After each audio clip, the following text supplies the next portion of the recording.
Hey everybody, Mike Steele here with BBQ Champs Live, and we have got a great show lined up for you tonight. I hope everybody got a chance to watch the Food Network BBQ USA. It was a great show last night with one of our very own cooks, Mr. Robby with Rescue Smokers, and a couple of his good friends that he cooks with quite a bit was on there with him, and it looks like they had a great time. I think they're doing a wonderful job on that. I've seen the first two episodes so far, and I think it's been a really good job that they have done on that. So if you would, gonna get everybody a chance to come in, and once you do, we'll go in and kind of answer any questions that you may have. If you have any questions about any of these guys that are on tonight, we got Chuck and Carrie East. That was one of the teams. It was Off the Chain Barbecue, and also Alan O'Neill is with us, who was Shark Bite Barbecue. Both of them were on there and had a lot of airtime. It was really, really good seeing all that. So we're going to get everybody just a second to come in. We got Mr. Gordon being on here tonight. Thank you, sir, for being here. We always appreciate it. Look like y'all are having a lot of fun up there in Ohio. So also, Emily, thank you for being here. Justin, appreciate you coming in tonight. Brenda, oh, looky there. Brenda, thank you for being here as well. Just decided to just show up on your own, and so you don't have to look over Gordon's shoulder. That's good. I like that. Miss Caitlin Crane, thank you for being here tonight. I'm sure Brandon's going to be right behind you.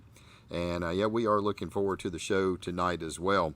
I don't know if it's hot where y'all are, but I can tell you one thing. Louisiana is absolutely smoking right now. I think it was 104 degrees today. I woke up this morning at 4:30. It was 82 degrees, and I was like, this is going to be another miserable day. It was 91 degrees at 9 o'clock, and I was like, this is going to be a miserable day. So I hope everybody is not enduring the heat as much as we are. I know if you're in Texas, it's just as bad.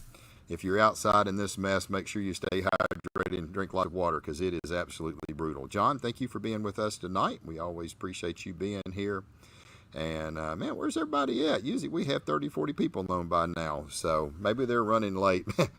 maybe they're just stuck in a car somewhere trying to stay cool because their house won't cool off. So, goodness gracious. If anybody's got any questions, though, about tonight's show, please, any for our guests, make sure that you ask away. And we'll get them questions answered. Real quick, somebody can give me a thumbs up or yes. Does everything sound good on this end? Good sound, all that stuff. We thought we may end up having some audio issues earlier, but just wanted to make sure there wasn't no buffering or anything like that. We've even upped our internet speed. We re-updated our cable, and we even got a faster upload speed than what we had. So we're hoping that it's going to be a little bit better. It says it's a little choppy, a little scratchy. So let's see here. Let me do something here real quick. Give me 1 second.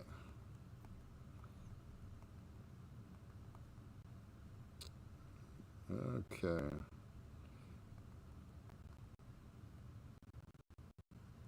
One second, guys. All right. Anyway, hopefully it'll clear up a little bit. It kind of sounds choppy, but overall good. Let me make sure I don't have anything that's opened up that would cause that to slow down a little bit. We'll close down some programs. That may help. Getting buffering sounds like Max Headroom a little bit. Okay. All right. So let's see who else we got. 91 today in Madison. Now I'll tell you right now, that's a lot better than it was down here. I would love to have 91 degrees as our high. So, anyway, let's see who else we got. Justin, choppy. Chris, thank you for being with us tonight. Getting buffer. Sounds like Max Headroom a little bit. Okay. Well, I don't know what's going on. We should have pretty fast internet speed. I haven't checked it today, but it's usually pretty quick. So maybe it'll get a little bit better. Well, we've got 8 folks on here.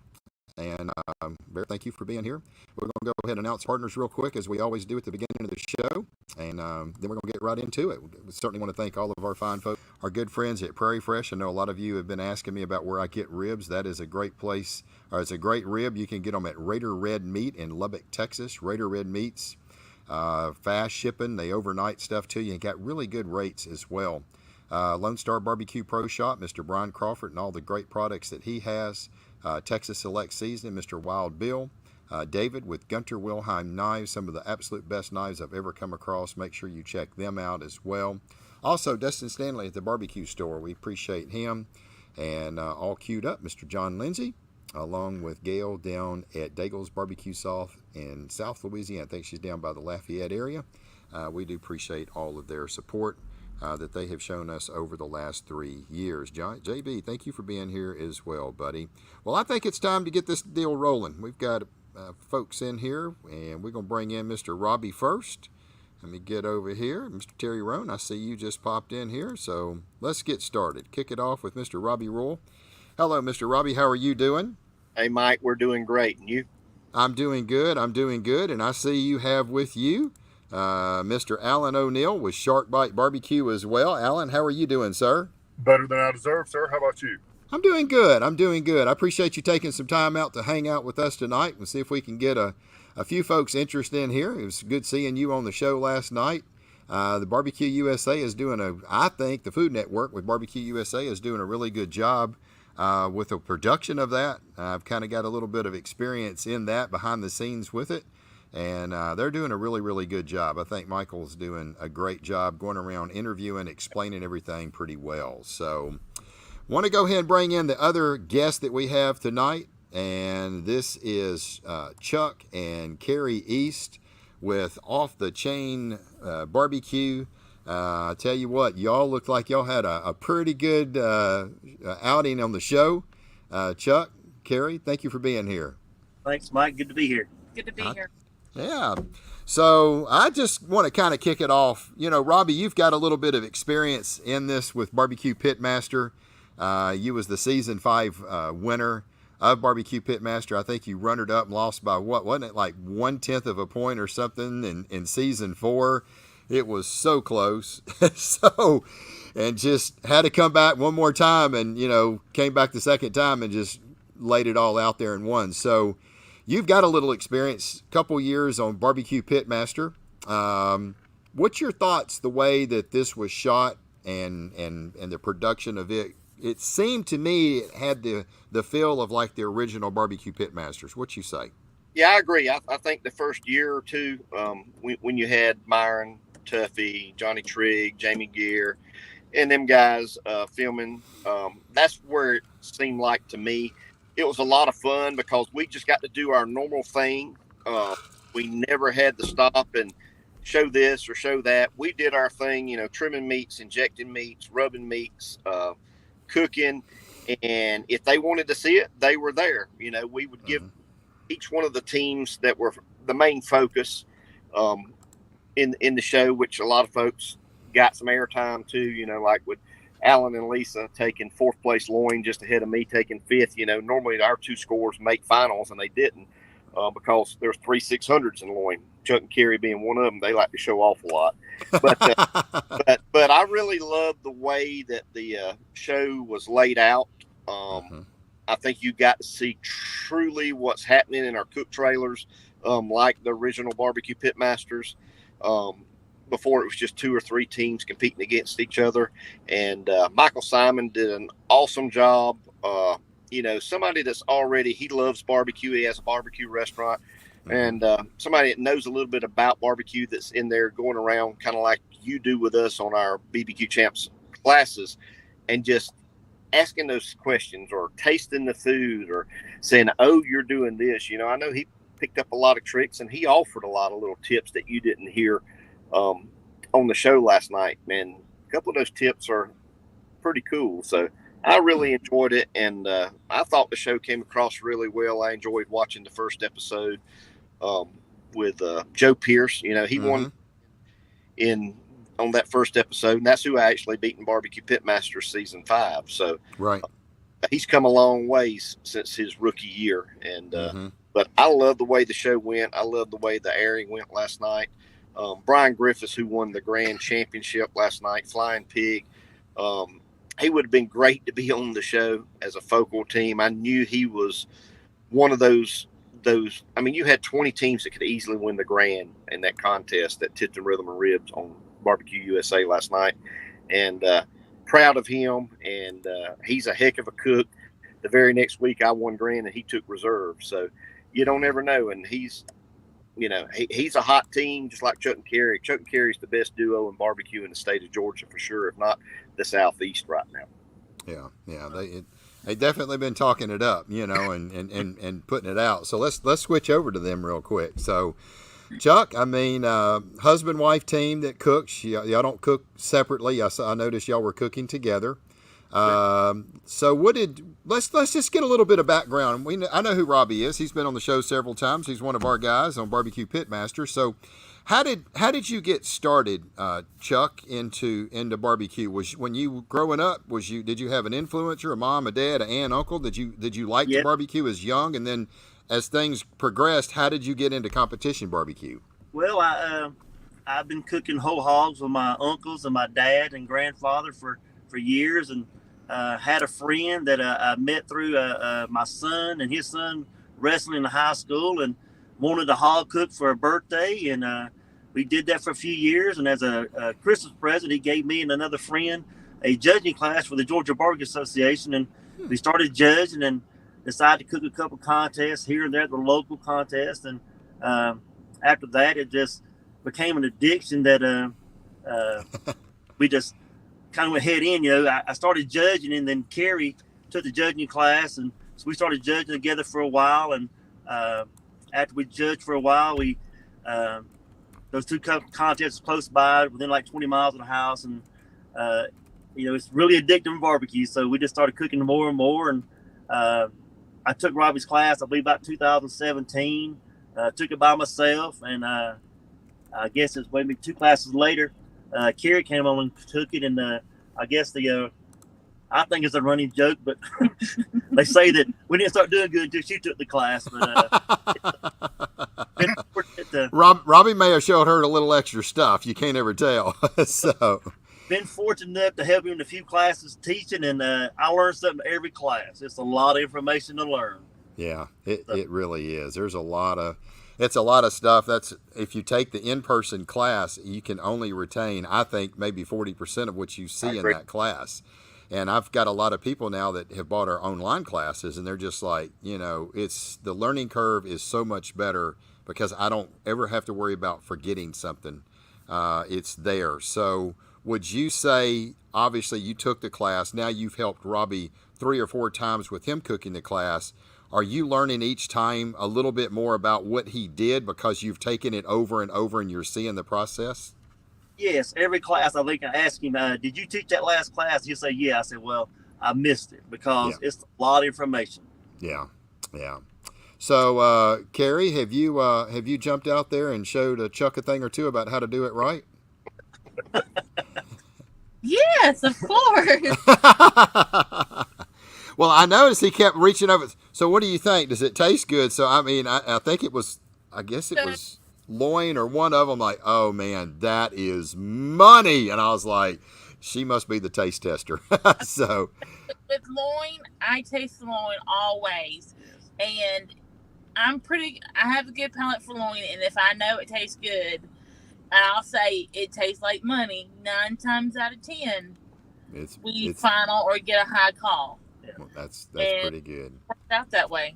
Yeah, that was good. So, I mean, it was a great deal to watch you guys last night, and I thought they did a really good job featuring, some of the. It seems like to me, and Robby, you might know a little bit more. I think in season 1, if I recall, they had a bunch of teams, but it was really hard to get consistent walks out of everybody. And I don't know if they were showcasing some of the best teams. And that's kind of, I think, what hurt them because they're there and they're not getting a lot of walks. And then all of a sudden they had to say, okay, we're going to pair y'all together. Now we don't have to worry about it. It looks like what I've seen now, they've went in first competition. They're looking at Joe Pierce, knowing that he is a serious heavy hitter. Yeah. 2 or 3 other really good teams. And then, there was a couple that didn't quite make it. Then on top of that, when I see this show, they are, what they did on BBQ Pitmasters, they're taking BBQ USA, they're picking some better teams that they think, it seems like maybe they went through some screening. And then, so we saw Joe, then we saw you, we saw, one of the hottest teams there is, Chuck and Carrie. Alan, we're fixing to talk to you a little bit about this as well. it seems like they're showcasing some of the really good teams, and I like how they always get an underdog team or a team that may be new. They've done that both shows, so I think that's really, really cool. So, Alan, tell us a little bit about how you got started into barbecue. You know, did you have somebody when you grew up that kind of influenced you, and how did you get into competition barbecue, and how long have you been cooking? Well, it's very much like Chuck. I started out doing family reunions with my uncles and cooking those hogs overnight, and just really enjoyed that. And then as life went on, I was in the military, and our platoon. Thank you for your service. Yeah, thank you, sir. Our platoon sergeant wanted to have a team building exercise, and I said, well, I used to cook hogs. So, you know, after several years of not doing it, you know, stepped out on a limb there, and we cooked a hog, and it was very successful. And so once I got out of the military, I started peeling around and doing chili cook-offs. Oh, yeah. Well, chili cook-off at the horse park, and KCBS did their first contest there. So I jumped in. My very first contest with KCBS, I could pull a third in pork, and you could say that the hook was set. So, you know, we started doing competitions. Ended up, the GBA was in the backyard, went over there, did a competition, fell in love with the teams. Just a friendly atmosphere. Everybody helps each other. It was just a great time. So then we progressed on to running the points the last couple of years and just having a blast. Number one, with our friends. Number two, you know, when you walk the stage, it's a great feeling. Oh, yeah. Yeah, so absolutely. We just fell in love with it, and here we are. Yeah. So, Alan, do you cook mainly GBA, or do you cook a lot of KCBS and some GBA? I cook mainly GBA, but I have branched out and doing some KCBS, and then we do MBN every now and then. Okay. And I'm going to throw the question to you, Chuck and Carrie. Do you do mainly GBA, or do you do a mix of all of them? We do primary GBA, but if there's not a KCBS that's close by that's not on the weekend, the GBA's got a contest, we'll go cook it. Okay. We cook with Robby at the pig jig and MBN contest, and I want to branch out and do the more KCBS and more MBNs. I like those style of barbecue. Right. It's a little different. It's quite a bit different, because when I went to Robby's to film him, it was, you know, I didn't know anything about GBA. You know, I just knew the three meats that they turned in. And but it was completely different. No foil in the box. You know, I was like, "What are you doing?" I'm chopping up the pork butt. I'm gonna put that in the bottom. And I was like, "Wow, where's the foil?" And he's like, "We don't do it." So, and I noticed, you know, when y'all were doing that, I heard Robby mention in the show, like, you know, even though I'm putting this in chopped, I'm going to taste it, because whatever I put in that box, even though I may lay it in as what looks like a garnish, if that judge wants to grab a hold of some of it, he's going to grab it, and it better taste good. So. It's quite different, and I saw after the show there were some questions from some of the Texas cook that I saw posted in one of the Barbecue Outlaw or somewhere, Barbecue Unite, one of the message. So I'm going to kind of ask some of those questions here in a little bit, so we can get a little bit more information about it, because GBA is a little bit different than IBCA, BCA, CBA, all the alphabet soup, as I like to call it. So we got so many in Lone Star. Those are all kind of similar, but y'all's is completely different, and the scoring is a little bit different with the preliminary round and stuff like that. But before I get into that, though, I do have a question that's popped up, and I did want to ask this, and Emmanuel's done asked it. So, how did you guys get selected to be to be a show on, you know, showcase for the show where they kind of had the spotlight on you? Robby, I think they had knew you from Barbecue Pitmasters. I think you had told me that they were kind of had already reached out to you when this was in the early development, didn't they? Yeah. I guess almost a year ago, and reached out that they might be doing something. Didn't know who the host would be, but wanted to do something local and with the GBA, and asked me what route they needed to take. I said, well, I don't know what all you're going to want to be recording, and so you got to get with the GBA and all like that. So I turned them on to the lead reps of the contest, and you know, and didn't really hear nothing for several months. And then when they contacted the actual contest in Tifton, they wanted to do something in Georgia. They were trying to do one episode in Georgia, one in Carolina, one in the Memphis area. They actually filmed Memphis in May. And something up in the Kansas area and stuff like that. So they wanted to get all the regions of barbecue. And so when they called the Tifton Rhythm and Ribs organizers, they put them in contact with me and Greg Hoyt, who's the lead rep of that contest. And he was actually on there last night explaining a few things. Mm-hmm. It went from there with, I know Greg they asked his recommendation, Okay. I think he actually recommended every team that's cooked every contest for the last 2 years. And I know that Alan and Lisa actually spoke to them and all. And, every team out there, I think, got calls. And, they went through a long process of doing a couple of Zoom interviews and stuff like that. And I think I was fortunate to get chosen. I know a lot of folks don't like seeing my mug on TV, but I was one of those teams they weren't going to have to work with. They were going to come camera. They basically didn't even send a producer most of the time to my site. They just sent a camera guy, and I did my thing filming, and right.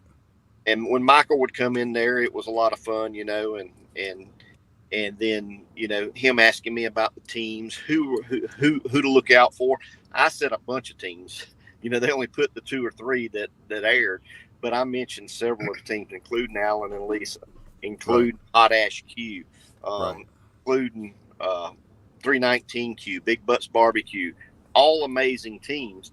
And, they couldn't pick them all, but they did, like you said, they wanted a brand newcomer team. They wanted a team that just switched from backyard to cooking the pro this year. And then they focused on, it seemed like husband and wife teams other than, Atomic City Smoker. They were new team who I think they'd already had one finals call prior to that. And all. And, then you had the couple of newer teams.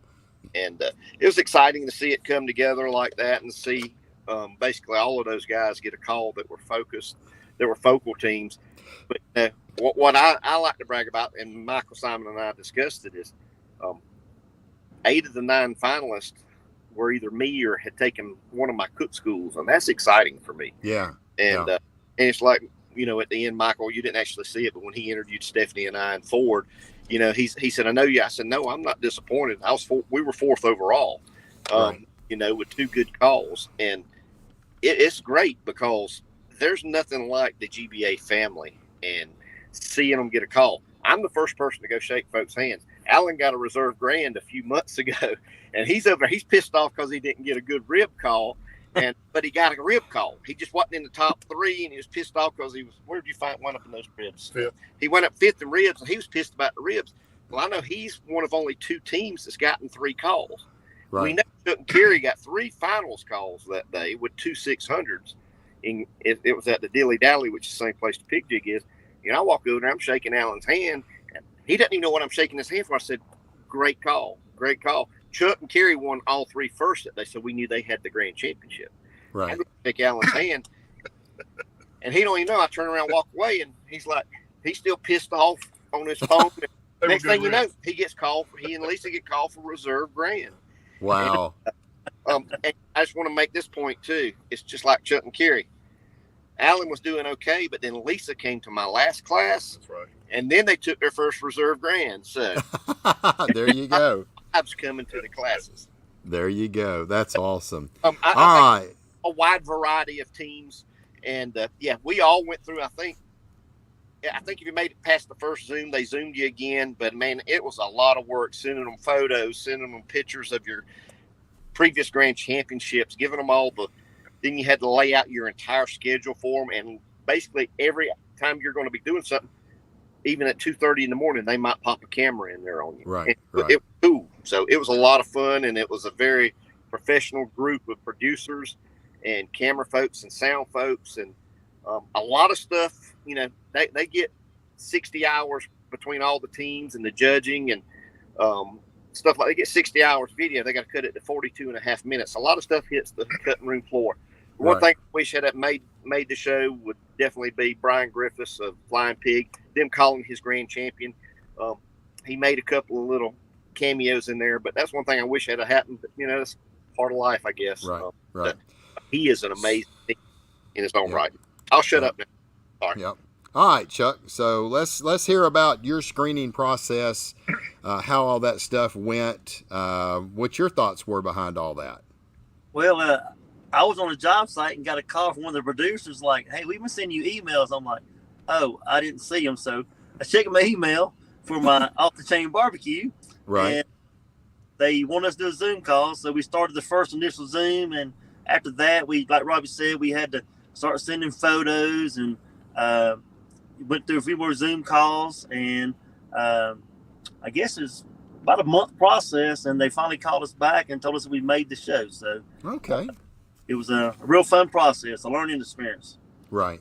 Alan, what about you? Was it kind of the same? Well, we were not one of the featured teams. We missed the first call because we were out of the country. Okay. So we were not one of the featured. Okay. He's All a right. diver. He goes all over the world scuba diving, so he missed Oh, being a feature team with Shark Bite as a name because he was out of the country. I love it. So now I understand why we got shark bites. So you're a scuba diver. That's pretty cool right there. All right. So now the question comes in of this, and this was kind of what was brought up last night. And Justin, just sit tight because I'm going to do it. So a lot of people, I think, was kind of confused that Chuck and Carrie had, two 600s, a first, and like a fifth, didn't you? Yes, And they're sir. thinking, well, dang, shouldn't have he gotten grand champion? Yeah. But he didn't get grand champion. You got reserve grand champion. So Justin's question is RGC and GBA like GC and KCBS. So Yes. so why don't you, Chuck, kind of explain a little bit about that? So you got RGC at that competition. You had a first, and a fifth. And I think right off the get-go, we're all thinking, well, he should have grand champion, but you didn't. So tell us how that works out. Well, the Georgia Bark Association has a preliminary and a final. So when you see those knocks on the trailer, that means that you made a finals that day. So all your preliminary scores are thrown out when you go to finals. So our grand is based off the best piece of meat in the finals that day over all three categories. Whoever has a high score. Our reserve is the preliminary round, the highest score over three categories. So that's how Okay. All right. So preliminary round, highest score is the grand champion, which is the highest score. It's going to be the reserve grand champion. Correct. And then the teams that go off into the top three, whichever one of those teams has the highest overall score is going to get grand champion. Yes, sir. That's pretty interesting. It's the same MBN. This is the way MBN started, and that's what GBA went with. It's about the best piece of pork that day, the best single bite of pork. And the way you do it, you get 3 loin finals, 3 pork finals, 3 rib finals. And of those 3 first places, one of those first places is going to be grand. Yep. That's pretty cool. So you kind of already knew that y'all was the RGCs, obviously a first, and a fifth. Y'all had the highest walks. Y'all pretty much well knew, okay, we got RGC wrapped up. Yes. But you don't know until the very end after the last call on, I guess your last call was pork butt. Let's see. Ribs. Ribs is your last call. So after that, you can kind of start, okay, we had some pretty good calls here, and here. Now, it is still a point system, right? An overall score, kind of like KCBS. So even though you may have had a third, or a second, somebody may have had a third, but they were higher in the other two, they could have still won the grand champion, right? They could have. Could have, yeah. Yes. Okay. Just because you finished second or third, or second, somebody finished third, doesn't mean nothing. If you have obviously higher walks than everybody, you probably have it. So you take last night, for instance, they won first place in loin. They won first place in pork. So they've got 2 of the 3 bullets for the grand champion. right. And then Brian Griffis, the flying pig, got first place in rib, beating out my second place rib. Right. So Chuck and Carrie knew that they had 2 chances. Brian had 1. It said which one of those 3 was the highest score of those finals boxes. And when Chuck and Carrie got the reserve grand call, the only person left that could win it was Brian. Most of the time, there's 3 different teams that have a chance. But the way Chuck and Carrie's been cooking this year, they've been winning a lot of first place and taking away from the rest of us. So. Wow, that's interesting. That's very interesting. All right, so we got some questions.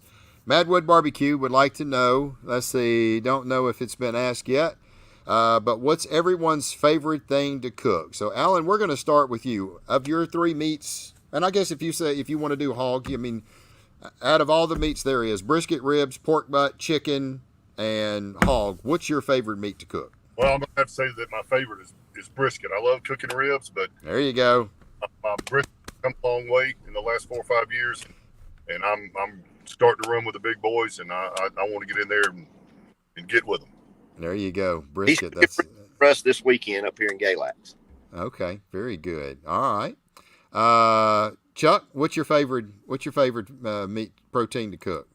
Well, this year's been kind of two. I guess the pork loin and the butt, but I guess our pork loin is the chicken to KCBS, so I guess I like cooking a loin. So it just takes a little bit more attention. Yeah. I mean, that is a very, very unforgiving piece of protein. So it's got to be spot on. I had never ate a whole lot of pork loin until Robby introduced me to his pork loin and run it for me for the rest of my life. So I do have the class. That's the good thing. So, and I can't go back and cook it, but it was absolutely amazing. And he had that one little special piece that I don't really want to say or talk about or give away. And I was like, what are you doing with that? And he was like, that's the delicacy. And I was like, he said, we don't talk about that. That'll be in the class. So, and I was like, he said, just try that little piece. And he just flipped it over there. And I was like, oh my gosh, this is unbelievable. So, all right, Robby, what's your favorite protein to cook? My favorite protein by far is whole hog, because it's probably the hardest to cook, because you got the loin, you got the ham, and you got the shoulder, which is the butt. You got to make all three right, cooking them at once, and all three parts wind up at the temperature that you want it. You know, cooking a whole hog, putting it in the smoker the right way, and Mark Lambert can agree with me. He'll agree with me, I know. But you got to work real hard to get those shoulders to about 198 degrees, keep those butts around 180, those hams around 185, 188 degrees, and hopefully keep that loin at 170 or under. And there's a lot of tricks that you do that. As far as GBA, loin is my favorite category, because for a long time, it was hard to beat me in loin. Loin's won me a lot of grand championships in the GBA and a lot of perfect 600s. Chuck and Carrie on that they're the king of loin for 2 years right now. I think I'm like third or fourth in points, trying to chase them down. I'm gonna have to get lucky. They're gonna have to bomb, and I'm leading ribs right now, but they're leading loin and team of the year. But maybe I get lucky, and I'm not wishing them to bomb, but if they bomb, I hope I'm right there. They're in the truck right over here next to us talking. Yeah, I see that. Yeah, they're parked next to each other. They're off. Now, I'll tell you how much barbecue family this are. These guys are all together. They're out camping. They're somewhere up in Virginia. Is that right, Robby? Yeah, we got a cabin rented together, a nice cabin, and Lisa and Stephanie and Ford are back there chilling out. And we had to drive uptown because we have literally zero service. I didn't even know you had texted me until I came to town this morning yesterday. So we're sitting where we got a tire repaired, because it's the best service that we found in Galax. So. So far, it's good. So, yeah. Oh goodness. All right. So another question: would you rather cook a loin or a tenderloin if you had the choice? A loin. Okay, Carrie's done said a loin. Yeah, loin. That's my meat. Yeah. A loin has two different parts of meat. That's all I'll say. Okay. Yep, that's good. All right. So here's another question: what's y'all's go-to prom brand? I guess what's y'all's favorite brand? How about that? So in loin, Robby, I know you've been cooking a lot of Prairie Fresh stuff. So yeah, I mean, I'm killing it with. I've actually switched over to Prairie Fresh loins the last 4 or 5 events, and cooking Prairie Fresh Prime ribs and Prairie Fresh Prime pork butts. Okay. And been doing really good with. I'm leading the ribs right now. I'm extremely pleased with the quality of the product. And if I could get the prime loins, I probably would cook those. Okay. All right. Chuck, Carrie, what's y'all's brand? We switched. I started cooking the Green Label Prairie Fresh a few years back for my ribs. And I switched last year. We switched to the Prairie Fresh Prime and the ribs and the butts. And we're still cooking a Cisco brand loin. It's I learned in Robby's class. Has done this very well. I haven't tried the Prairie Fresh loins yet, but since I got a freezer full of other loins, I'm gonna try them until I run out. Brand, so there you go. All right, Alan. What about you? What brands you like? Well, I also cook the Prairie Fresh ribs and pork butts, and I use the same Cisco brand that Chuck uses. You watch these guys do well week in and week out, and so you want to kind of gravitate to what they're using and learn a little bit about it. So that's where we're at. Yeah, there's no doubt. Prairie Fresh stuff to me is just absolutely phenomenal. Yeah. And I know you like a pro tip thrown in there. If you can't find these brands like we use, buy whatever you can get readily and cook it the same product over and over and over and learn how to cook that product. Don't buy Prairie Fresh one week, Smithville the next week, IBP the following week. You've got to cook with what you cook with. Yeah. Okay. Yeah, he was wanting to know what's your favorite pork brand, but y'all have covered that. It's Prairie Fresh. So, all right, let's see. Oh, Juke, I cook against this young man. He's a good guy. Dry rub or sauced for your backyard cook? For me, if I'm cooking in the backyard, my favorite thing to go on ribs is Montreal steak seasoning and Creole seasoning. That's my favorite 2 rubs to go on my ribs or my butts or my pork loin for me cooking at home. If you're asking me what I cook at home. Dried or sauced? Dry rib. I will tell you, I use Kraft barbecue sauce. I love it. Kraft Original. I keep 7 or 8 bottles in my. I don't use it in competition, but it's my favorite sauce. And Kraft. I love pork butt, no sauce. Pork loin, no sauce. No sauce. Yeah, you don't need it. Yeah, I'm like you, Robby. Kraft Original for me, buddy. I love it. All right, what about you, Chuck and Carrie? Do y'all do dry rubs or sauced in the backyard? I never cooked backyard. I went pro from the get-go, but from my judging experience, we're also master judges in our association. I believe the majority of the judges want a sauce product. Yeah. Oh, absolutely. Yeah, no doubt. All right, Alan, what about you? If you're cooking in the backyard? Well, mainly that's ribs, and I do a dry rub, but I also keep sauce on the side for those that want it. Personally, I don't use it, but there's others that do, so we keep that readily available. And is it the Kraft Original for you, or you got something else? Gordon. It's not the Kraft, but it's not the Kraft. If it ain't Kraft, then there's only one other, Sweet Baby Ray. So, Gordon says Kraft Original has saved me multiple times here at home. That's right, buddy. That stuff will fix anything and make it taste good. You can take that 50-50 with Sweet Baby Ray's, the one with the onion flavor.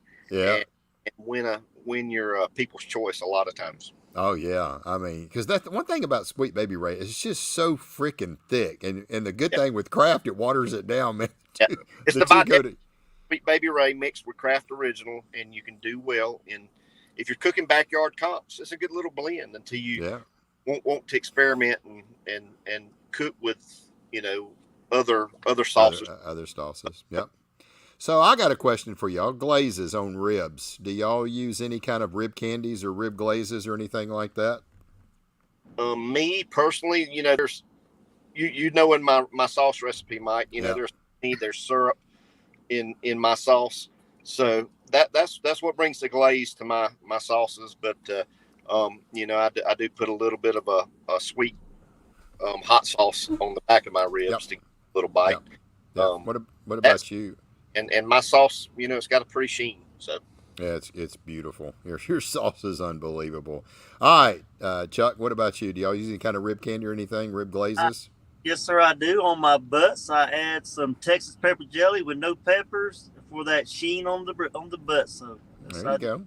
What about you, Alan? I just stole that. I like that habanero rib candy.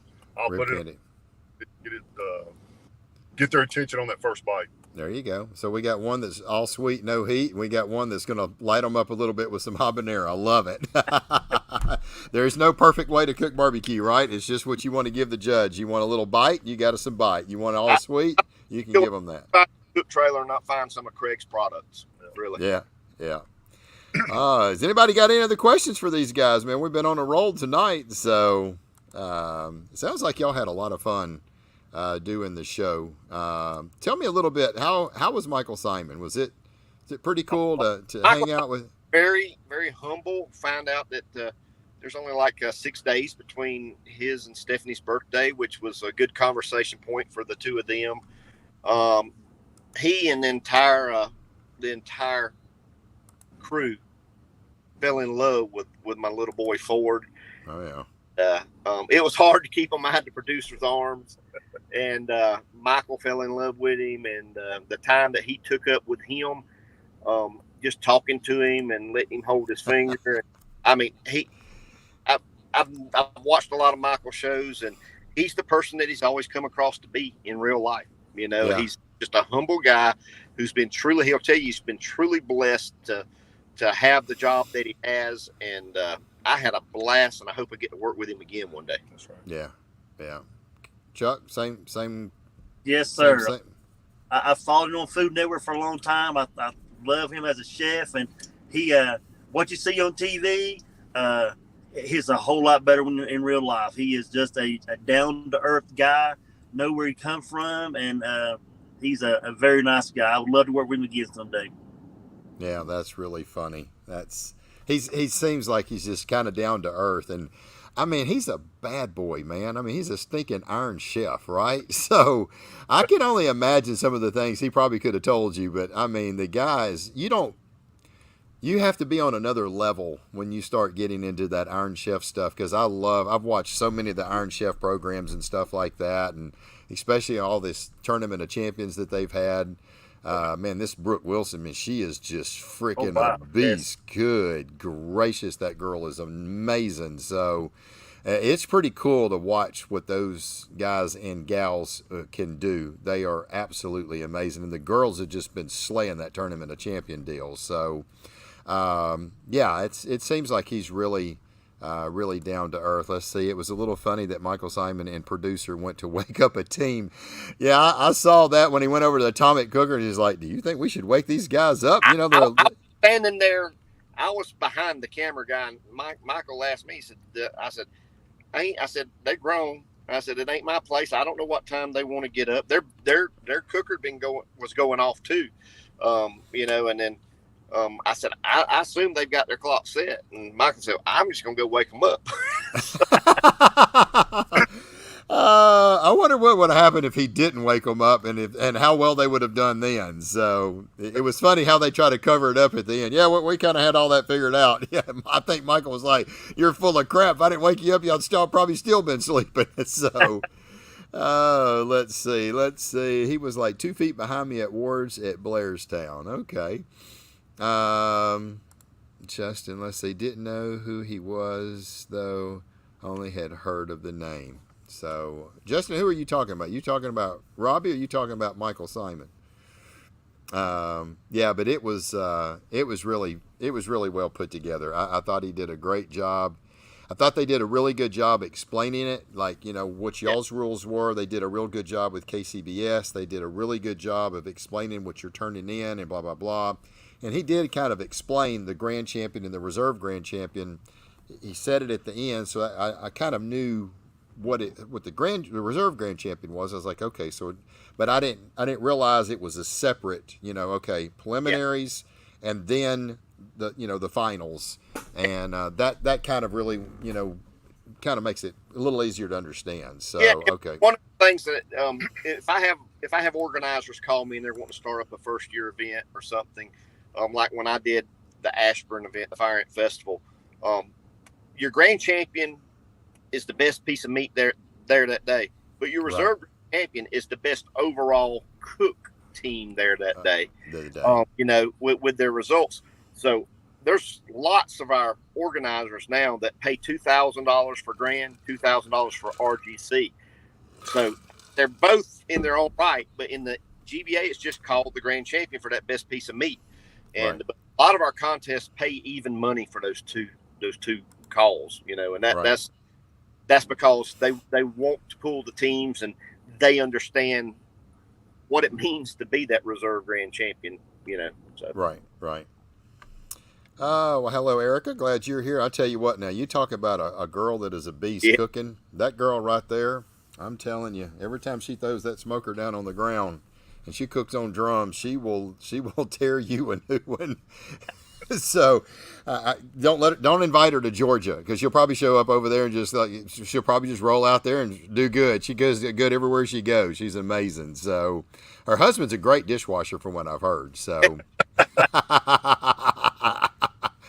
Oh, goodness gracious. Sorry, James. Sorry, buddy. So, no, he's a pretty good cook. He tried some steak this past weekend. First, steak A, he posted something funny. Steak B, he said, I'm done. I'm letting Erica cook from now on. So, now Erica will probably roll out there and just absolutely slay the steaks. So, that's just the way it is. So, anyway, Chuck, have you dived into any SCA competitions since we're talking about that?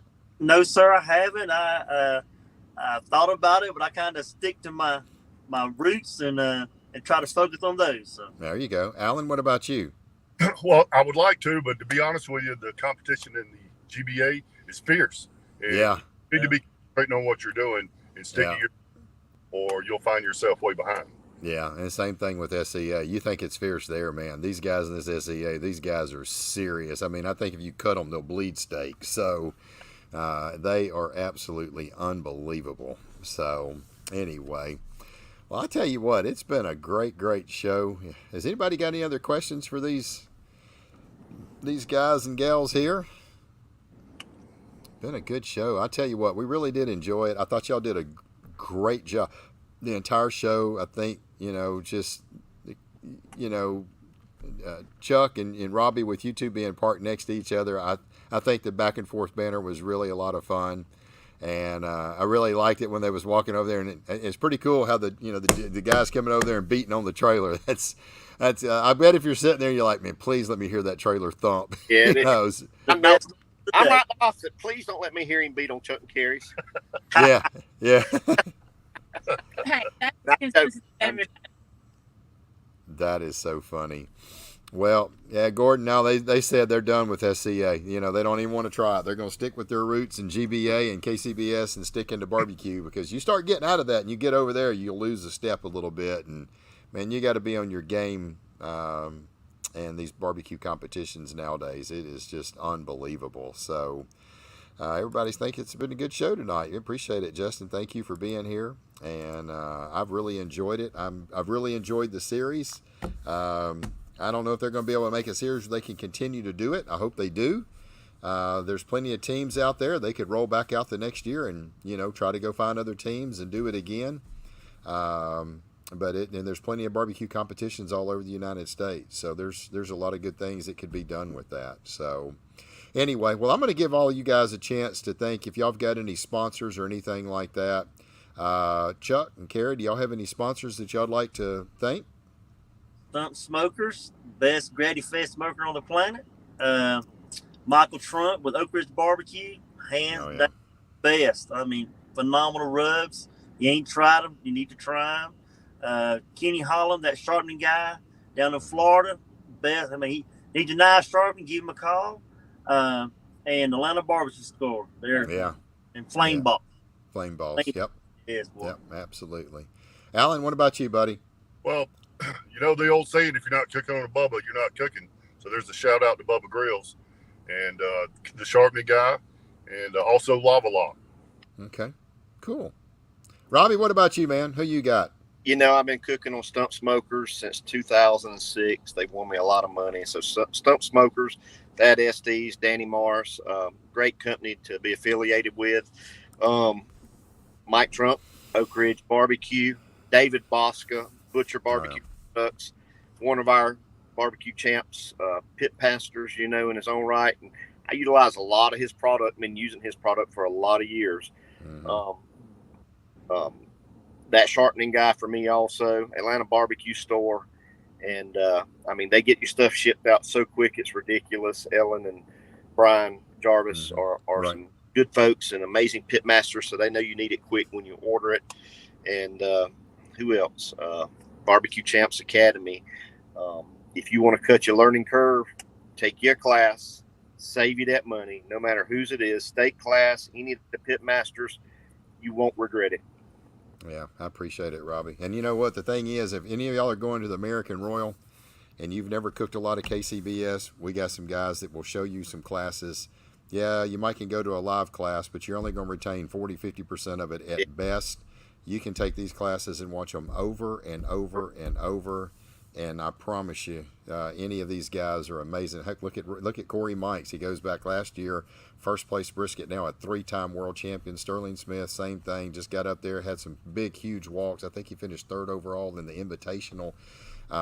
Yeah, so it's definitely worth the money. It'll shorten the learning curve. So if you're planning on going to the American Royal, I'd highly suggest looking at a couple of these classes because they will definitely help you out. So I got a quick question from Gordon, and we have talked to Robby about this. Will there be any update to Robby's class? It really doesn't need it, but it would be interesting. So, well, what I say simply is I truly haven't changed a lot, but right. Yes, come and go through my stuff again with Mike in the next few months. Hopefully by the first of the year. I can't promise that. I've got a new baby boy, and so it just depends on if I can get away. Maybe Mama has to come with the baby boy. So, yeah, I don't have a lot of difference of what I do, but hopefully Mark Lambert's planning on doing a hog class. Maybe I can do a hog class, or I can come out there during that time and throw my little niche in it. We just actually do a Clash of the Titans on hog. Yeah. Champs. Yeah, wouldn't that be pretty cool? Wow. One sponsor that I forgot a few minutes ago, because I can't do it without it, and that's Flame Boss Pit Controls. Amazing product. Yeah, absolutely. Absolutely. Let's see. BBQ USA needs to come to the West Coast. Yeah, Oregon next season. Yeah, they really could. That's what I'm saying. They could do East Coast. They could do West Coast. If there's a second season, and I think the ratings are pretty good so far, I would love to see them go to different states and different organizations. Yeah. I think it's great. Yeah, they probably will. They probably will. Well, guys, I really do appreciate y'all taking the time. I know it's starting to get a little dark there, so we're going to wrap things up. And we really do appreciate y'all taking the time on being on here. And as always, we always thank all of our listeners. We do appreciate you being on here week in and week out, hanging out with us. And we always have a lot of fun doing it. It's pretty hot out there. I want everybody to stay hydrated. Try to stay out of the heat as much as you can. And when you go out there cooking, y'all go out there, have a lot of fun.